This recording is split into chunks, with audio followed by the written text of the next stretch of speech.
big sea kayak fishing. I wanted to get this video posted up. I just got this Wilderness Recon 120 this year. It's kind of an older model kayak, but it's super fun to rig. So I wanted to get this video out. Just finished up the last few upgrades I needed to do, and yeah, wanted to show it off to everybody. So come on in. We'll start it off at the bow. This is the Motor Guide XI3 Kayak Edition, so this is the 36-inch shaft with the GPS, so you have spot lock and all that good stuff. I'm able to get this on there with the one objective mount. These things are great. There's another one that you can get that's probably just as good, but the big difference with this one is that it gives you a handle up here. When the motor is on it, you can't really use it that well, but when it's not on there, it just makes it easier for transporting and stuff like that. So we're in Minnesota, so we have to have navigation lights if we have a motor on.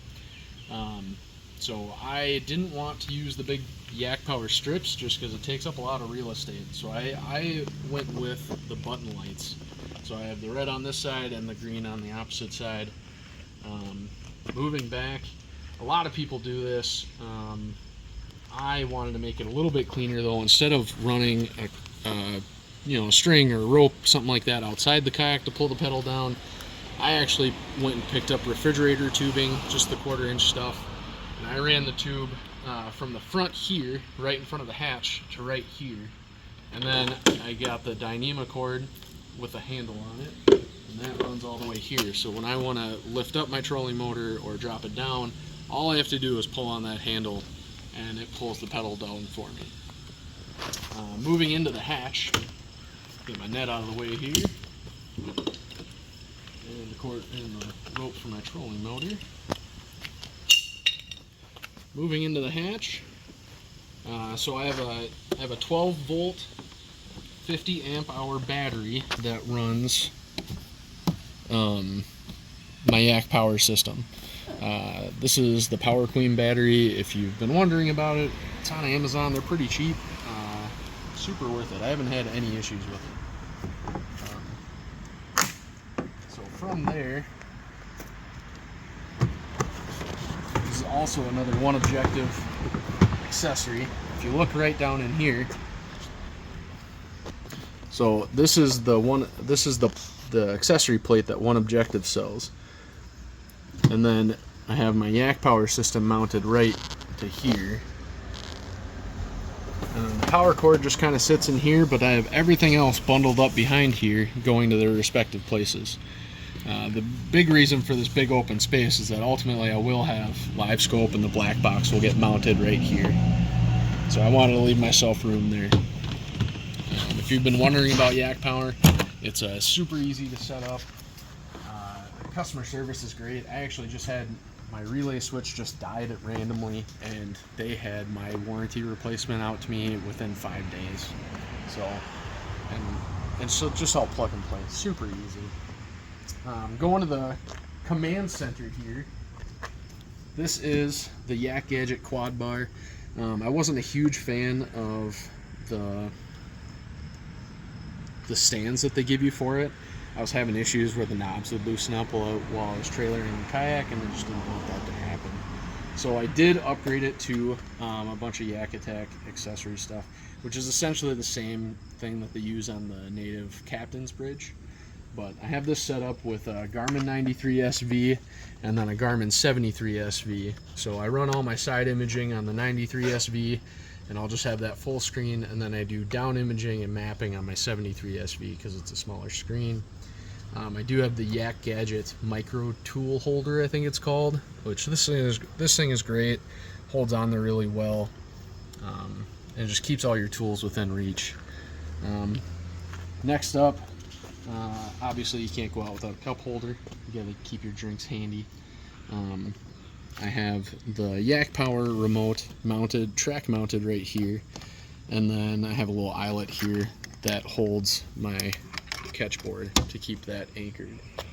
I also have the Anchor Wizard track mounted over here, and I'll kind of go over how I run those lines here in a minute. For the Wilderness Recon, at the time it was probably seemed like a really great idea to give you these pockets, but in all actuality they're not really that useful. So where your rudder goes, there's 2 screws that hold this cap on there. So what I did was I bought starboard, 1/2 inch I believe, and I just got a little bit longer bolts and I countersunk the bolts. So the bolts sit flush with the starboard, and then I was able to mount, I believe this is the 9-inch Mighty Mount XL gear track. And I did that on both sides because I don't have the pedal drive, so I don't have a rudder. So I don't need to have the rudder control, and I would rather have stuff right next to me. So I have the roto grips here to keep my catchboard, and then on this side I have an Omega Pro rod holder. You know, if I'm retying a line or I catch a fish and I just need to get the rod set aside, you know, just throw it in there really quick. Next up, first off, these seats are great. Moves up just like a car seat, so it's pretty neat. I know the newer ones do have a swivel seat. I'm probably gonna upgrade to that depending on the price. You know, if it's north of $350, I'll probably just skip it. But the Kayak cushions make this comfortable seat even more comfortable. So the awesome camera lady, she got this for me for my birthday, so I was really excited about that. Always go out, or whenever you're going out kayak fishing, kayaking in general, if you're out on the water, you should have a life jacket. You won't catch me on the lake without mine. The MRS Chinook is super comfortable, so you won't have any issues there. I do have a donkey. This is called the donkey leash. So if you catch a big fish and you're trying to get your stuff all set up, you can lip the fish and I have it tied to the chair. Just throw it back in the water and it's not going to go anywhere. The Wilderness Recon also has these awesome built-in paddle holders, and this is one of my biggest gripes with most kayaks. There's just not a great place to put your paddles, especially when you don't normally use them. If you have a motor on your kayak, it can just be kind of a pain to have that paddle just right out in front of you all the time. So I keep mine broken up, and they sit really nice right here. Strap goes right here. I also installed a 12-inch Mighty Mount XL gear track right behind, or right on the tank well here. And then we're running a 13 by 16 black pack with the short stack. I have a track pack up here. I think it's empty right now, but I normally just keep random stuff. You know, if I have old, you know, ripped up soft plastics, I just throw them in there and then I get rid of them at the end of the day. For the trolling motor,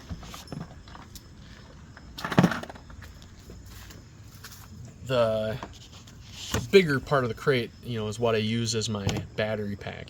So I have a 100 amp hour Redodo battery, or Redodo, I don't know exactly how you say it, but this thing is great. I haven't had any issues with it. I paired that with the Amped Outdoors smart battery monitor. You can download an app on your phone, watch your percentage as the motor is running, and it's nice because it gives you it's like the Torpedo kind of, where it gives you that estimate of how much longer you have. So, you know, you're never going to be surprised out on the lake and have your battery die. I also keep my soft plastics in here. I have one of the KVD 3600 speed top folds. Holds all my soft plastics really nicely. And then all of my tackle boxes I keep in the short stack. So these are the Cast King. It's essentially the Cast King's version of the Plano Edge boxes. These things are really nice and about half the price of those Edge boxes, and very similar.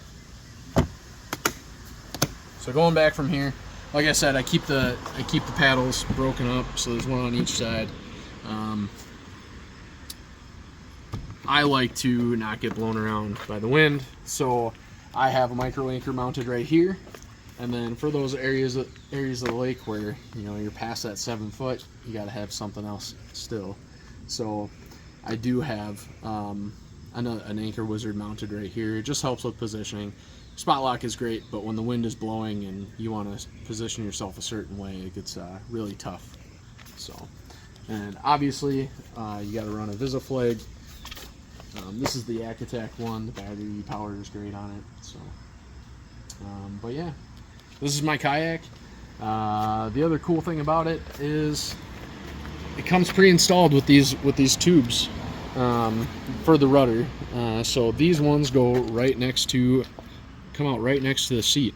So I have a line running here for the emergency release on the micro anchor, and then my anchor line runs through that and comes out right over here. So all of that line is hidden and everything like that, and you just don't have to worry about it. So that's my kayak, guys. Thanks for watching. Give me a thumbs up, subscribe if you want to. If you like these videos, I do have another rigged up kayak that I built up for my wife. You know, we can definitely do a video on that one too. So we'll see you next time.